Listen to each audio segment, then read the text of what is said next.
र अनिसा भन्नुहुन्छ कि मलाई नि पढ्न मन लाग्छ, जति पढे नि दिमागमा बस्दैन। विशाल राजवंशी पनि यही भन्छन्, सर मलाई पढ्न पर्छ भन्ने थाहा छ, मेरो भविष्य सुध्रिन्छ, तर निन्द्रा लागेर अल्छी लाग्छ, पढ्न मन लाग्दैन, निन्द्रा बढी लाग्छ।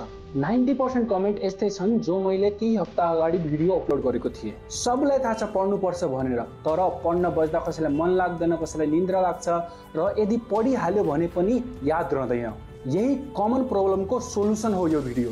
यदि तपाईँ पनि यस्तै प्रब्लम फेस गर्दै हुनुहुन्छ भने यो भिडियोलाई एन्डसम्म हेर्नु होला। भिडियोलाई लाइक गर्नुहोस् र च्यानलमा पहिलो पटक आउनु भएको छ भने सब्स्क्राइब गर्न नबिर्सिनु होला। आजको भिडियोमा हामी 5 तरिका सिक्नेछौँ जसले हामीलाई पढ्न मन लाग्नुका साथसाथै पढेको धेरै टाइमसम्म याद राख्न पनि हेल्प गर्नेछ। नम्बर 1, पढाइ कम गर्नुहोस् तर फोकससँग गर्नुहोस्।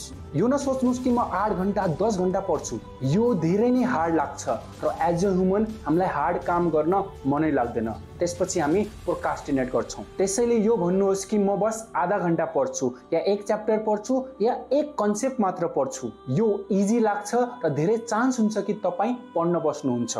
यो तरिका ट्राई गर्नुहोस्, कम पढ्नुहोस् तर डेली पढ्नुहोस्। एक दिनमा 8 घण्टा पढ्नु भन्दा 8 दिनमा 1-1 घण्टा पढ्नु धेरै इफेक्टिभ हुन्छ। त्यसैले कम पढ्नुहोस् तर डेली र फुल फोकसका साथ पढ्नुहोस्। Number 2, fix time plus study area. अब फोकससँग त पढ्नु छ तर कसरी? त्यसको लागि एउटा सेपरेट एरिया बनाउनुहोस् जहाँ television, mobile phone, social media जस्ता डिस्ट्र्याक्सन चिज नहोस्। त्यो कुनै टेबल कुर्सी हुन सक्छ या कुनै रुमको एउटा कर्नर। र स्टडी एरियामा जाने बित्तिकै अरू सब काम स्टप गर्नुहोस्, जस्ट स्टार्ट स्टडिङ। र त्यो एरियामा जाने टाइम फिक्स गर्नुहोस्, जस्तै कि म 8 बजे आधा घण्टाका लागि पढ्न बस्छु। यसो गर्दा दिमागलाई एउटा सिग्नल जान्छ, ए 8 बज्यो अब पढ्नु पर्छ, अनि त्यो एउटा ह्याबिट पनि बन्छ। त्यसैले फोकससँग पढ्नु छ भने डिस्ट्र्याक्सन हटाउनुहोस्, एउटा सेपरेट ठाउँ बनाउनुहोस् र फिक्स टाइम सेड्युल गर्नुहोस्। Number 3, study in the morning.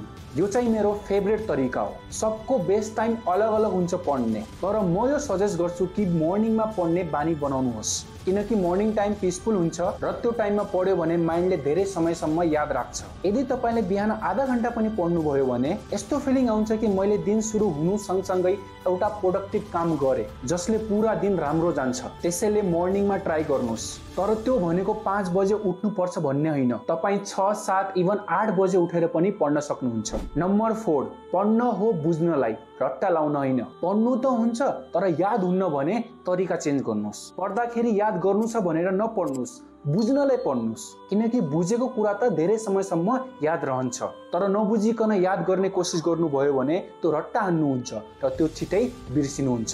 Next टाइमदेखि म बुझ्नलाई पढिरहेको छु भनेर सुरु गर्नुहोस्, त्यसपछि डिफरेन्स आफै फिल हुन्छ। Number 5, think beyond grades, learn for life. अनि लास्ट, पढ्दा नि सोच्नुपर्छ मैले पढ्यो भने ग्रेड राम्रो आउँछ हो, तर केवल त्यति मात्र हो?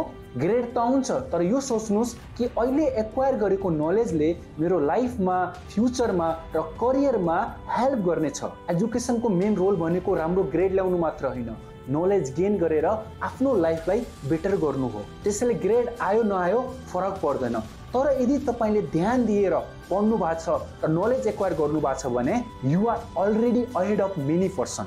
यो 5 तरिका ट्राई गर्नुहोस् र 1 हप्तापछि आएर मलाई कमेन्टमा भन्नुहोस् कि के चेन्ज आयो।